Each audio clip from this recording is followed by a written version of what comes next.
You are listening to 2Blue and OSU, the ultimate sports podcast for your entertainment. Welcome back, sports nuts, to 2Blue and OSU, the ultimate sports podcast for your entertainment. We're talking NASCAR today. Dale Jr. is going to join us in the booth, and Morgan Garber's going to have him sign his titties. I am your host, Zach. I'm joined today with Morgan and Ryan as we break down a sport that's not a sport, NASCAR. What's going on, guys? This is going to be an interesting show. I'm ready for this. It'll be interesting. To talk some NASCAR. Before Racing. Before we get into my public suicide, I'm going to go ahead and talk about some football first. And news coming out of Aggieland, Texas A&M. They had a quarterback decommit, a 5-star quarterback decommit from their program, and their wide receivers coach, Aaron Moorhead, tweets out, "I feel sorry for people who never understand loyalty. I can't really even vibe with you. At the end of the day, trust is 100 and everything else is BS." Because of that tweet, they lost 2 more recruits that night. 3 recruits in one day, and this idiot coach tweeting out about loyalty. Did his Twitter account get hacked and somebody else posted that out there for him? No, apparently at the time it wasn't even about that. It was just bad timing. Then he comes out this week and apologizes for it. Obviously, honesty is not high on his priority list either. If you're a coach at any level like that, college, professional, you shouldn't be. Granted, like it might not have been about that situation, but you got to be cognizant of what you're saying, what you're putting out there, because everybody's going to find out about it, and then in the end, it's going to come back and not be in your favor. I just think having a college football coach talk about loyalty is kind of ironic to me, especially when these coaches can go sign a 5-year deal, turn around and go somewhere else. I mean, you talk to these commits for 2, 3, 4 years by bringing them in, then they commit to your school, then you turn around and leave to go to a different school. So Yeah, I know. I don't think any college coach would talk about that. I mean, just ask Mike Weber and what he had to deal with those Buckeyes. Yeah, it was absolutely ridiculous. And if you're a coach, stay off Twitter. All right. If a kid decommits, yeah, it sucks. I'm sure it's terrible, especially a 5-star quarterback. I bet you're pumped to get a guy like that. But if he decommits, that's part of the business. It's business as usual. Move on. You're going to get on Twitter and start this whole thing, and then you lose 2 more recruits because of it, because of your stupidity. Stay off Twitter. Coaches, stay off Twitter. Leave that tweet to ESPN or something like that to say something about it. And definitely don't talk about loyalty if you're a freaking college football coach, because there ain't none. No. Speaking of that, did you see the 4-star for Ohio State who decided to decommit because Urban Meyer didn't recognize him? Didn't recognize him? Yeah, he was showing someone else around, and I guess Urban Meyer went up to him and was like, "Hey, are you showing the recruit around?" Talked to the other guy, and he was like, "No, actually, he's showing me around." And Urban goes, "Oh, what's your name again?" Because he forgot his name.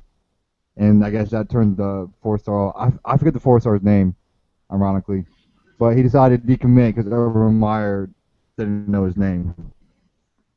What a baby. I'm okay with it. Screw Urban Meyer. I know you're okay with it, but I just thought that was kind of. Don't even know your recruits. And the last subject of college football before I move on: satellite camps are back. The NCAA reversed their decision. I'm not going to get into it too much because it should never have been an issue at all. But I'm happy for the student athletes trying to get D1, D2, Division I AA scholarships to be able to showcase their talents around the country now. Now we're going to pop into the NASCAR. Woo! Yeah, buddy. Let's go racing, boys. You're not first, you're last. That's about the extent of my NASCAR knowledge is Talladega Nights and Ricky Bobby. Like, I could quote that movie this entire show and give you more NASCAR knowledge than I would if I actually talked about the sport. Ricky Bobby. You turn left 4 times, and we call that a sport. Well, not always. Hey, they have a road track. I believe they have 2. Yeah, I think they do too. Watkins Glen is one that I know of. I don't know the other one. Watkins Glen and no, there's another one. I'll tell you. Hold on. So what do? Turn right twice? The road track, so they have multiple turns in multiple directions. And what is coming out of your mouth you think is a valid point, and actually makes the sport any better. No, we're just saying your point is invalid. It's not all left turns. It's all left turns. It's all left turns. It's not. They have right turns too. 2 tracks, and then how many races do they have a year? Like 30? 36. Yeah.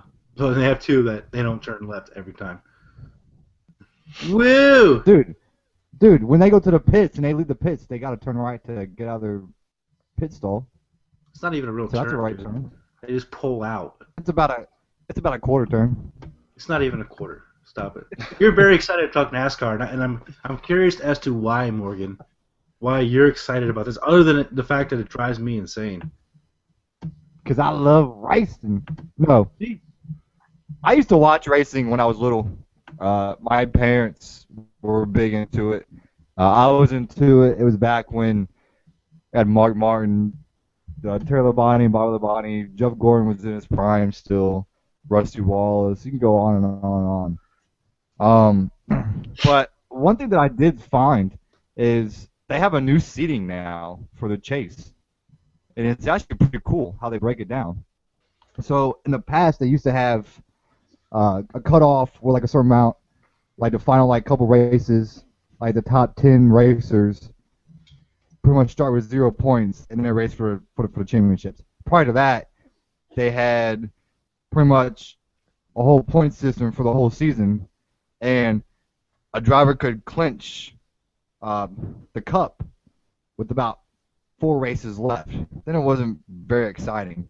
But now they have like rounds and almost like a playoff to where they have 16 drivers start, and then after some amount of races, then they drop it down to, I believe, 8, and then a couple races, and drop that down to, I believe it's 6. Oh no, excuse me, it goes from 16 to 12. They drop down to 12 at Charlotte's Motor Speedway, and then they go from 12 to 8, and then those 8 battle it out for the cup at Martinsville and Texas Motor Speedway, and then at Phoenix International Raceway. So they kind of break it down to where every race kind of means something for those guys. So it's not one person winning it with about 4 or 5 races left. It's with about 10 races left, they cut down to 16. About 8, 7 races left, cut it down to 12, then to 8. And then from those 8, then I believe it goes down to 4 following 3 races, and then that's that. And then those final 4 racers race for the championship. So I think it's pretty cool how they have that set up now from what it was back when I watched it. Zach, I know you don't care. Ryan, you might think it's a little bit cool. I mean, you seem to be kind of into it. You kind of know a little bit about it. Yeah, it's a better system. I think they started that, I want to say, a couple years ago actually. They have the shootout for the cup.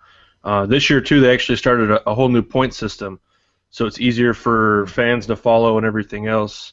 So basically, the way it works is if you win the race, you get 40 points, and then every place below you gets 1 less point, until the person that was last only gets 1 point. If you win the race, you get 3 bonus points. If you lead a lap, you get 1 bonus point, and then for leading the most laps, you get 1 bonus point. So the max points a driver can get is 45. So I mean it's a lot easier to follow that point system than the way it was in the past. I don't remember exactly how it worked in the past, but it was definitely confusing, and I didn't understand how the points worked before. Yeah, it was. And then and the final race is all about where you finish. So there are no bonus points for laps later like anything else. It's just where you place Right. in the race.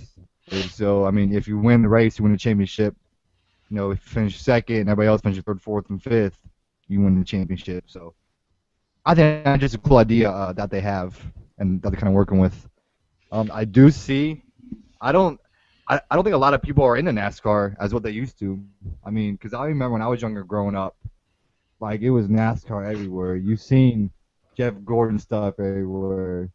You've seen Dale Earnhardt stuff everywhere. Rusty Wallace. I was a big, huge Sterling Marlins fan myself. But, I mean, you would see these shirts and everything everywhere. But now you don't see as much of the T-shirts and the hats kind of going around. No, I think they're definitely trying to make it more popular by changing things up. I read an article that they're trying to add more road courses in it to make it more interesting. Changing the point system was to try to make it easier for fans and make people want to follow it more.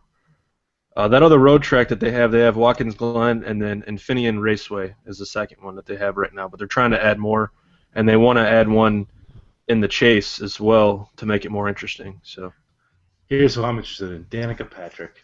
She's the best. She's awful. Yeah. Why is she awful? She just doesn't win. Nobody wants to watch a driver that doesn't win. Yeah, she honestly doesn't win. She doesn't even qualify that good. They celebrated her for like a top 10 finish. She has like one top 10 finish her whole career. She's ranked 25th, all right? There's 45 rankings that I'm looking at, so she's obviously better than 20 other drivers, but she's awful. Tony Stewart is below 36. Okay, but those 20 other drivers don't race every freaking race. Yeah, they might not qualify at all, or they might just fill in every once in a while. Because they don't have 45 drivers in a race. And I'm pretty sure this is Tony Stewart's last season, and I don't think he's raced every race. I could be wrong, but I don't think he's raced every race so far. I don't think he does either, because he races another, he doesn't race just in NASCAR. He does other events too. So, and I'm pretty sure he does dirt track. So, where's the next cutoff, Morgan? What do you mean? You know, they have cutoffs and they cut off again. It goes from 16 to what? Oh, I think it's like 16 to 12, then 12 to 8, then I think it's 8 to 4. I think it's what I saw. Right now we got Kyle Busch is leading the overall points at 386. Carl Edwards is second. Jimmy Johnson third. Brad Keselowski is in fourth. Kevin Harvick fifth. Danny Hamlin sixth. Kurt Busch 7. Joe Luengo 8. Austin Dillon 9. And Dale Earnhardt Jr. is sitting in at the 10 spot. Ryan Blaney. That's Joe Logano. Joe Logano, get it right. What did I say? You said Joe Lingo. I'm pretty sure I said Logano. I think you said Lingo. We got Ryan Blaney, AJ Allmendinger, Matt Kenseth, Jamie McMurray, Chase Elliott, and Martin Truex. Oh my God. I do not watch this sport. I do not follow it. Those guys round up the 16 right now, but Ryan Newman's only 2 points out. Casey Kane's 6 points out. Those are 2 names that I do know. So, and Kyle Busch just won here in Kansas. I live about 20 minutes away from the Speedway. I was actually driving down past it yesterday, and for some reason there's a big crowd. I don't understand it at all. Like, is it okay? I'm a fan of weird sports. Obviously, Morgan, you know, I follow, or I partake and follow esports. But what is it about racing that people are fascinated by, other than wrecks? I have a hard time understanding. I don't know. I think it has something. You know, your average guy can go out and get in a race car and work his way up. You don't have to be an elite athlete to make it in NASCAR. I don't know. I think fans can relate a little bit more. I mean, and the races are fun. I mean, it's if you go to a race and you're in the infield, it's a big party. I mean, from Thursday to Sunday, it's just a huge party. It's a good time. So I think people relate with NASCAR drivers a little bit more than they do football players or hockey players or something like that. And a lot of fans who watch NASCAR don't watch anything else. So, Morgan? I don't know. It's if you were to get a pit crew pass and spend some time down there, I mean you get pretty, up close with a lot of these drivers. Kind of get a peek into the garage, see how everything works on the inside. It is pretty exciting. Like I said, I used to go to a couple of races every year when I was younger, and it was actually pretty cool to go sit there and watch. Especially if you go to a shorter track, I believe it's Martinsville's a short one. Bristol's a short one. Versus going to like Talladega or in Daytona, where you see them go by you, then you don't see them for like another minute, and you see them go by you. So if you go to a track where you can watch the whole thing, it is pretty exciting. I think it's because I've never been really a car guy overall. So the whole pit crew and how fast they do things, it doesn't fascinate me. I don't find it talented, I guess you'd say. See, but I'm not a car guy neither. I have never really been to cars.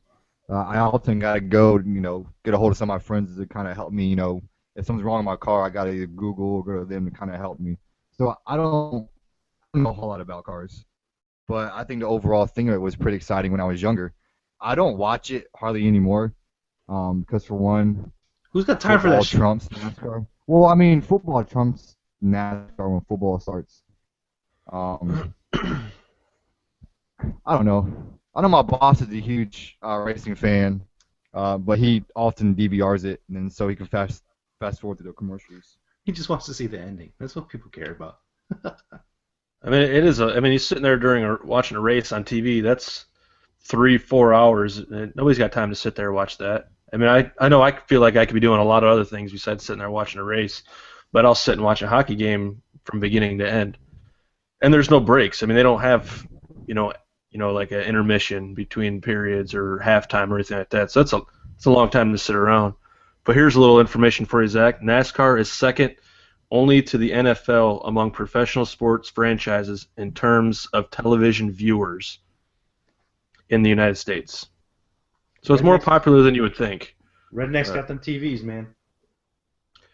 Ding, ding, ding, ding, ding, ding, ding. It's NASCAR weekend.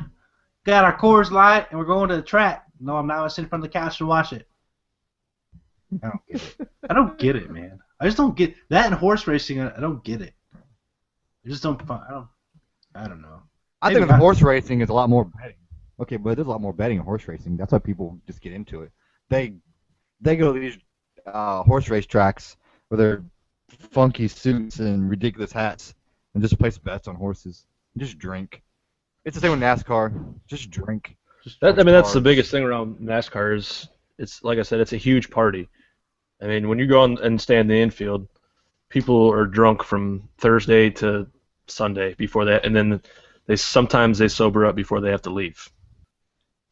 Morgan's idiotic post of the week. This whole segment. You've been waiting 3 episodes for this. I have. Can you pick just one? Yeah, he does multiple a week sometimes.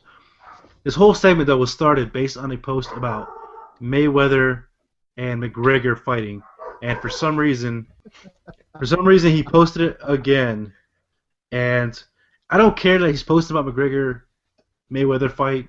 It's not going to happen, but that's not why I think it's stupid. my problem is that he actually thinks McGregor would beat Mayweather in a boxing match. You're talking about a guy who was undefeated against some of the best boxers in the world, and they couldn't touch him. But you think McGregor, a UFC fighter, is really going to go out there and beat the best of a generation? I didn't say nothing about boxing. Yes. We don't know what the fight is going to be. It'd be a boxing match. It would be a boxing match. Mayweather's not going to get into an octagon with McGregor. It's going to be a boxing match, and you think McGregor would win, and you're an absolute idiot. I do think he would win. Based on what? Your dislike for Mayweather. That's it. That's your only thing. Well, that, and I think McGregor would be the better fighter. I think he'd be quicker. Quick? Mayweather hasn't lost a fight ever. Well, the whole key for McGregor would be he would have to catch Mayweather first. He'd have to stop him from dancing in the ring, which I think Conor would be able to do. And all it takes is one punch. He would have to do it Mayweather. in the first or second round. You're talking about 12 rounds of boxing compared to the 3 to 5 that he usually does of UFC in the octagon. If Mayweather would somehow win, it would be because he tired Conor out, because he just danced around the ring for 12 rounds. It's not called that dancing. Would be how Mayweather would it's win. called boxing. It's called stick and move. It's called get in, get out. He lands a shit ton of punches. It's not like he's not swinging at the guy. He's just faster than everybody else and a better boxer than everybody else. I know you don't understand the sport. I know it's over your head. You can't comprehend the basic understanding of the sport of boxing. I get it. You watch you guys brawling in the ring, in the middle of the ring, like all these other idiots out there who think that's boxing, and it's not boxing. All right. That's what Ali did. Ali didn't do that. Ali did a rope and dope. Ali was a stick and move fighter. He didn't stand in the middle and box anybody or brawl with anybody. He boxed. Stick and move. Stick and move. Get in, get out. Go back and watch highlights. Go back and watch highlights of him. He danced more than Go back and watch highlights. He was dancing and knocking dudes out. He was dancing and knocking them out. Mayweather just dancing. You're an idiot. And the fact that you think Conor McGregor would still win, and you keep posting all this stuff, getting everybody hyped up, that fight's never going to happen. So I don't even know why. Dude, did you not see the thing that I posted you? From Mirror. No. There was another one. Well, I don't know if it was from Mirror or from another one. They interviewed Floyd, where they interviewed him, and he said, "Yeah, I put the rumors out there. It could happen." He's hyping it up, man. And by the way, Mayweather's not done 26. McGregor's doing the same thing. And McGregor's doing the same thing, posting up pictures of him on his Instagram. It's never going to happen. You know why? They'll never agree on a money split. The reports were 7-10 for McGregor and $100 million for Mayweather. They don't like each other already. McGregor's not going to give that kind of pay difference to freaking Mayweather to box him. It's not going to happen. And Mayweather won't take anything less. He's not going to do a 50-50 split with him. He didn't even do that for Pacquiao. Why would he do it for a UFC fighter? This fight's never going to happen. Stop hyping it up for people and getting people's hopes up. You're the mirror of our sports podcast.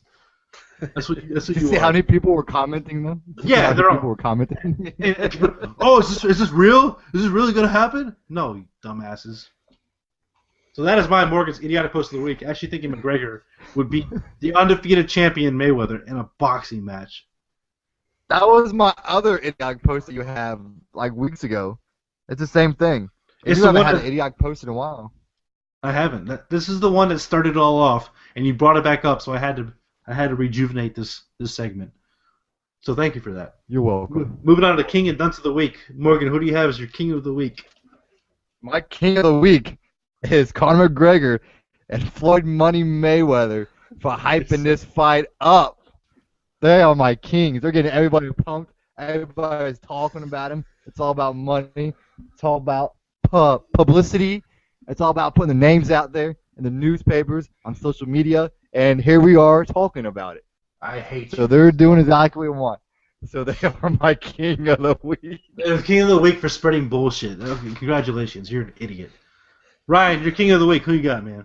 My King of the Week is Nikita Kucherov from Tampa Bay Lightning. Leads the league in postseason goals with 9. Been a vital player for Tampa Bay, especially in the second series.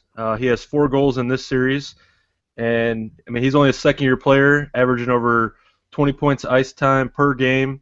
And every game he has scored, they have won in this series, and they close it off today. An actual sports King of the Week, an actual real event King of the Week.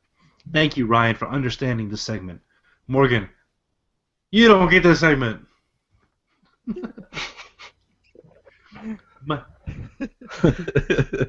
Don't speak, just don't. My King of the Week is a Miami Marlins fan, actually, who had a backhanded catch of a home run while holding his son. Miami Marlins backhanded catch for a home run while holding his son is my king of the week. Nice. It's pretty impressive. It was impressive. He didn't bobble the ball at all, man. He just stuck it out there. Son, on the other hand, it's boss mode. Who's your dunce of the week, Morgan? My dunce of the week is the NBA and the NBA refs. It's bad enough when NBA blows or when the NBA refs blow a call, but it's even worse when the NBA comes out and it's like, oh, yeah, sorry, we missed 5 calls in the final 13 seconds in the Spurs playoff game. Oh, sorry, we missed 2 late fouls against the Heat that helped the Raptors. But hey, please accept our apology. What? Why would you send an apology out to these teams? Oh yeah, sorry, our refs screwed it up. Sorry, we'll get better.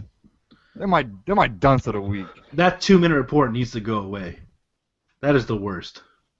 Nobody cares that you messed up. We know you messed up. We saw it live. We don't need you guys to. It doesn't change anything. Ryan, who do you got for dunce of the week? Morgan Garber. No. He was getting No, my dunce of the week is Dwayne Wade for taking practice shots during O Canada before the game. And his excuse was Yes, I saw that. His excuse was that their pre-game rituals were messed up because of the anthem. There's no excuse. I mean, you don't sit there and take practice shots during our national anthem. Why take practice shots during somebody else's national anthem? It's Canada. Who cares? Blame Canada. Dude, it's a respect thing, man. You wouldn't want a Toronto Raptors player shooting during the national anthem. He wouldn't walk off the court. What are you talking about? during This is America. This is America, man. You wouldn't do that. You're an idiot. I don't care. God. You're the only one who feels that way. You're the only moron who feels that way. Dude, Dwayne Wade, shut up, turn around, stand there for 2 seconds, let them do the national anthem, show some respect for Canada, and then you can continue your practice. Sorry. You made me laugh. Canada. My dunce of the week, besides Morgan Garber for his idiotic post, and that is idiotic king of the week, is the aforementioned Aaron Moorhead, wide receivers coach from Texas A&M. I won't get back into it. Why? We already know. That Twitter.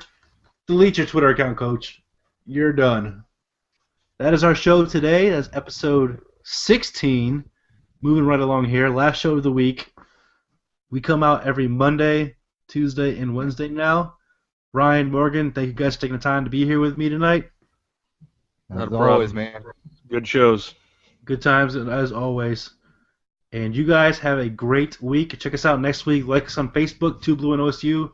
Follow us on Twitter at 2BlueandOSU. And have an awesome week. You have been listening to 2Blue and OSU. Check them out every Monday.